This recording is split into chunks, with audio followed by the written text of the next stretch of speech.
오늘 우리에게 주시는 하나님의 말씀은 마태복음 26장 17절에서 30절까지의 말씀입니다. 마태복음 26장 17절에서 30절까지의 말씀,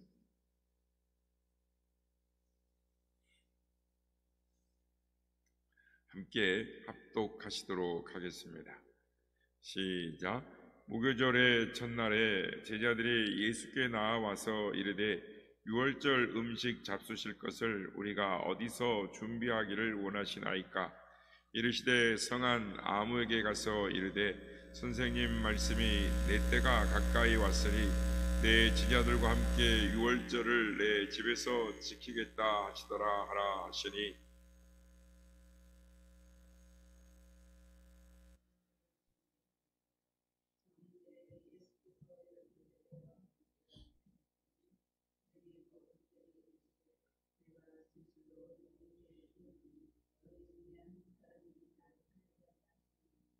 그들이 몹시 근심하여 각각 여짜오되 주여 나는 아니지요. 대답하여 이르시되 나와 함께 그릇에 손을 넣는 그가 나를 팔리라. 인자는 자기에 대하여 기록된 대로 가거니와 인자를 파는 그 사람에게는 화가 있으리로다. 그 사람은 차라리 태어나지 아니하였더라면 제게 좋을 뻔하였느니라. 예수를 파는 유다가 대답하여 이르되 랍비여 나는 아니지요. 대답하시되 내가 말하였도다 하시니라. 그들이 먹을 때에 예수께서 떡을 가지사 축복하시고 떼어 제자들에게 주시며 이르시되 받아서 먹으라, 이것은 내 몸이니라 하시고 또 잔을 가지사 감사하기도 하시고 그들에게 주시며 이르시되 너희가 다 이것을 마시라, 이것은 죄사함을 얻게 하려고 많은 사람을 위하여 흘리는 바 나의 피 곧 언약의 피니라. 그러나 너희에게 이르노니 내가 포도나무에서 난 것을 이제부터 내 아버지의 나라에서 새 것으로 너희와 함께 마시는 날까지 마시지 아니하리라 하신지라. 이에 그들이 찬미하고 감난산으로 나아가니라. 아멘. 할렐루야. 오늘도 우리 예배 가운데 함께 하신 주님을 찬양합니다. 그리고 예배를 통해 오늘도 성만찬을 하신, 최후의 만찬을 하신 그 예수님과 제자들의 이 성찬식을 통해서 오늘 우리에게 주시는 하나님의 말씀, 우리가 어떻게 살아가야 할 것인가를 마음에 새기는 우리가 되기를 원합니다. 우리가 읽은 본문은 예수님께서 십자가 지시기 전날 이제 제자들에게 명령하십니다. 너희가 유월절을 준비해라. 너희가 유월절 식탁을 준비해라 라고 말씀을 하십니다.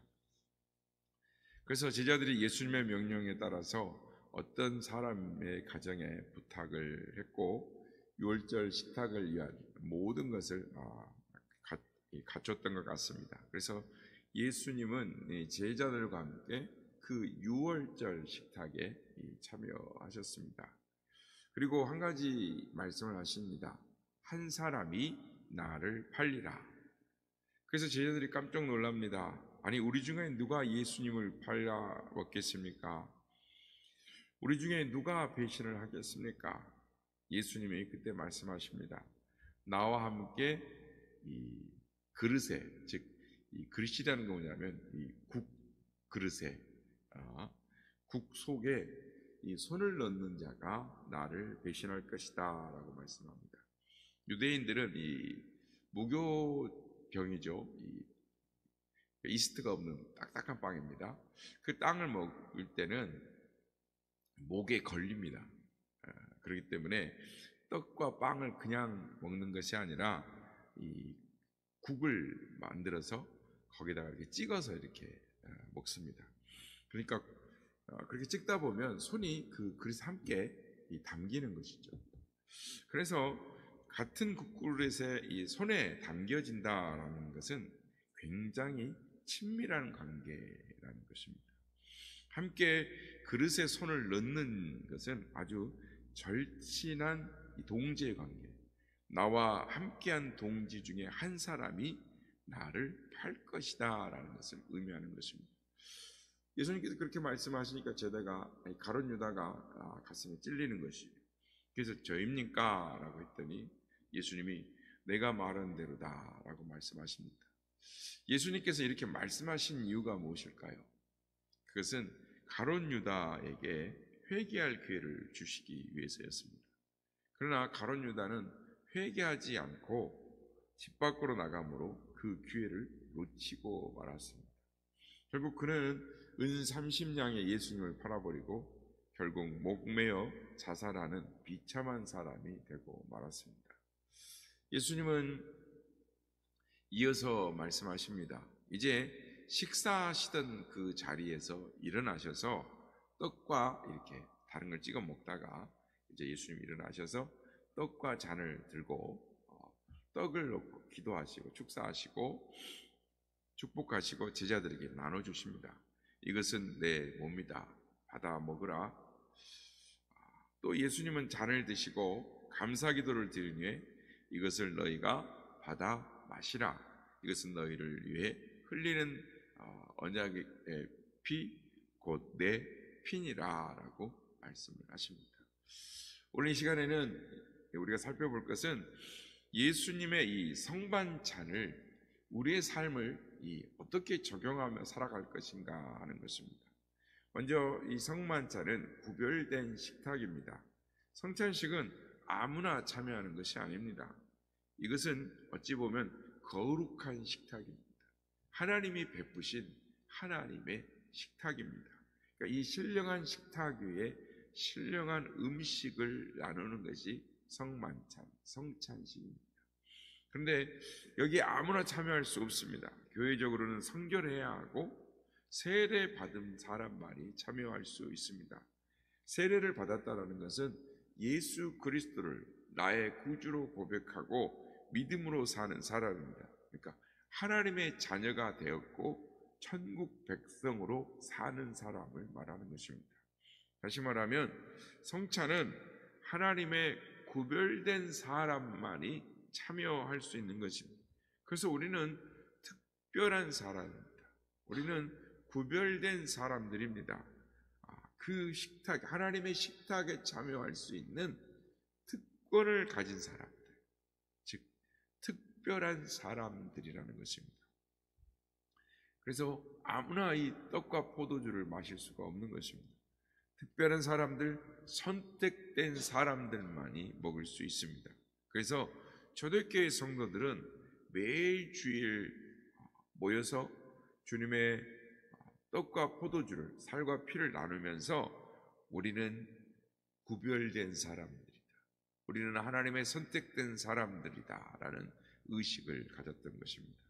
그러므로 성도 여러분, 구별된 사람은 구별된 음식만을 먹는 것이 아니라 구별된 삶을 살아가는 것입니다. 그들은 세상 사람들과 다른 구별된 사명을 가지고 사는 사람들이었습니다. 우리는 두 나라의 시민입니다. 이 땅에 살아가지만 이 땅에서 영원히 머물지 않고 우리의 영원한 본향인 저 천국 도성을 향하여 오늘도 순례자의 길을 한 걸음 한 걸음씩 나아가는 사람들인 것입니다. 그러므로 우리가 하나님의 구별된 거룩한 백성으로서 오늘도 이 땅에서 살아가고 있음을 믿으시기를 바랍니다. 두 번째로 성찬식은 예수 그리스도의 은혜를 기억하는 것입니다. 성찬을 통해서 우리를 위한 예수님의 사랑, 생명, 즉 살과 피를 먹고 마시는 것입니다. 예수님께서 살과 피를 내어주심으로, 찢기고 피 흘리심으로 우리가 영원한 생명, 구원을 받았습니다. 우리의 죄가 치러질 그 자리에 주님이 대신 달리심으로, 주님이 대신 고통의 대가를 치르심으로 우리를 구원하셨습니다. 놀랍고도 말할 수 없는 은혜인 것입니다. 여러분, 우리가 구원받은 것은 우리의 업적이나 공로나 착한 일을 위해서 구원받은 것이 아닙니다. 예수님이 십자가에서 흘리신 보혈의 공로 때문에 우리가 구원받은 것을 믿으시기를 바랍니다. 그리고 예수 그리스도의 부활과 승리를 생각해야 하는 것입니다. 어떤 분들은 성찬식을 행할 때 예수님의 고난과 죽음만을 생각하는 분들이 있습니다. 그러나 성찬식은 예수님의 죽음과 고난만을 생각하는 것이 아닙니다. 예수님께서 십자가에서 죽으셨지만 죽음을 정복하시고 3일 만에 부활하셔서 우리에게 영원한 생명, 영원한 승리, 영원한 영광을 주신 것을 우리는 기억하는 것입니다. 그러므로 예수님께서 제정하신 성만찬은 놀라운 축복의 예식인 것입니다. 세상에서 힘없고 낙심하고 피곤하고 지친 인생도 이 주님의 살과 피, 성찬의 떡과 포도주를 마셨을 때 새로운 힘이 용솟치는 것을 믿으시길 바랍니다. 새 힘이 솟는 것입니다. 왜냐하면 승리하신 주님, 부활하신 주님이 나와 함께 하시니까 예수 그리스도께서 승리하신 것처럼 나도 지금 비록 고난이고 비록 아픔의 자리이지만 승리할 것을 믿는 것입니다. 그래서 예수님의 성만찬을 묵상할 때마다, 참여할 때마다 은혜와 기쁨과 감격이 솟아나는 것입니다.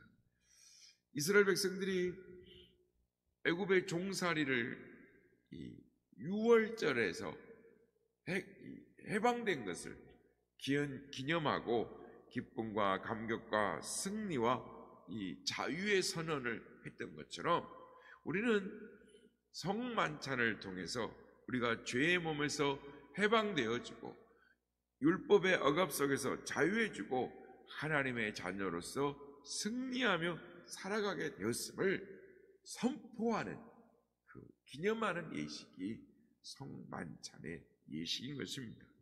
그러므로 오늘도 우리는 하나님이 베푸신 식탁에서 승리와 자유와 기쁨이 선포되어지는 것을 믿음으로 오늘도 승리의 삶을 살아가는 우리가 되시기를 바랍니다. 마지막으로 예수님의 성만찬은 예수님의 살과 피를 먹고 새 사람이 된 우리는 나눔의 삶을 살겠다고 마음에 다짐하는 것입니다.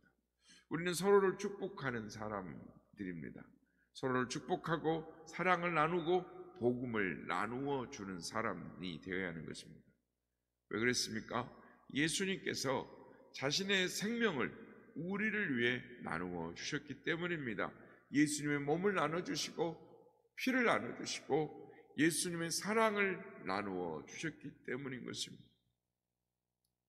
그래서 우리도 우리가 가진 것을 나눌 수 있어야 하는 것입니다. 그렇지만 피는 못 나눕니다. 물론 수혈이라는 것을 통해서 남에게 헌혈을 할 수 있습니다. 그러나 우리의 생명을 나눠줄 수는 못하는 것이죠. 그러나 우리가 내 생명을 못 나눠줘도 내 사랑을 나누어 줄 수는 있는 것입니다. 내가 가진 귀한 복음을 나누어 줄 수 있습니다. 내가 예수 그리스도의 복음을 나눠줄 때 그들에게 구원의 축복이 임하는 것입니다. 사랑을, 물질을, 정성을 나눠줄 수 있고 또한 우리의 용서를 나누어 줄 수 있습니다. 그래서 교회 공동체는 나눔의 공동체인 것입니다. 사도행전 2장에 보면 초대교회 성도들이 모여서 유무상통했다라고 말씀을 합니다. 각각 집에 있는 것을 가지고 와서 사도들 앞에 가져다 놓으니 필요한 사람들이 가져가 나눴다라고 말씀을 합니다. 나눔의 공동체인 것입니다. 오병이어의 기적을 잘 아실 것입니다. 예수님이 벳세다 광야에서 5,000명을 먹이고도 남았습니다. 그들이 광야에서 돌려보내실 때 모두 굶주려 있고 피곤해 있었습니다. 그래서 그들을 그냥 돌려보내실 수가 없었습니다. 예수님이 제자들에게 말씀하십니다. 너희가 먹을 것을 주어라. 제자들이 깜짝 놀랍니다. 우리가 먹을 것을 어디에서 구해다가 주겠습니까? 우리에게 돈이 있습니까? 우리에게 떡이 있습니까? 어디서 이 많은 사람들을 줄 수 있겠습니까? 제자들이 결국 찾아다니다가 한 소년의 도시락 5병이요, 2마리의 물고기와 떡 5조각, 그걸 함께 나눌 때 놀라운 기적이 일어난 줄로 믿습니다. 그렇습니다. 자기가 가진 것을 내어놓을 때, 나눌 때 기적이 일어나는 것입니다. 그래서 기독교 공동체는 나눔의 공동체인 것입니다. 우리가 나눌 수 있어야 합니다. 그래서 복음을 나누고 사랑을 나누고 물질을 나누어야 하겠습니다. 이 세상 속에서도 사랑을 나누는 사람들이 참 얼마나 많은지 모릅니다. 귀한 사람들이 많습니다. 월드비전에서 홍보대사를 하고 있는 이 김혜자 권사님이 유명한 탤런트 배우죠. 그분이 쓴 책 중에 꽃으로도 때리지 말라라는 책 서문에 이런 내용이 있습니다. 나는 이렇게 믿는다. 슬픔의 유일한 치료제는 나눔이며 이 사랑의 나눔이야말로 그 어떤 전쟁과 죽음보다 강하다는 것을 나는 믿는다. 그렇습니다. 나눔이라는 것, 죽음도 전쟁도 사랑으로 나누는 것, 사랑을 베푸는 것, 그것이 얼마나 소중하고 존귀한가를 우리는 알 수가 있습니다. 그렇습니다. 예수 그리스도를 믿는 그리스도인은 나누어 주는 사람입니다. 그리스도인은 끌어모으는 사람이 아닙니다. 나만을 위해 존재하는 사람이 아니라 남을 위해서 나누어주는 사람, 예수 그리스도께서 자신의 생명을 우리를 위해 나눠주셨듯이 우리도 나누는 사람, 예수님께서 그 몸을 나누시고 피를 나눠주시고 우리에게 생명을 주셨던 것처럼 그리스도인도 남에게 나눠주는 사람입니다. 여기는 우리 선한 이웃의 지체들은 남에게 잘 나눠줄 수 있는 사람들이 되시길 예수님의 이름으로 축복합니다. 주님께서 말씀하셨습니다. 내 살을 먹고 내 피를 마시는 자는 나도 그 안에 있고 그도 내 안에 있을 것이다. 복음을 나누고 사랑을 나누고 물질을 나누는 사람, 내가 가진 것을 나누는 사람, 남을 위해 나눠주는 사람, 베푸는 사람, 그 사람이 진짜 그리스도인입니다. 그 안에 예수님이 있고 그 안에 생명이 있는 줄로 믿습니다.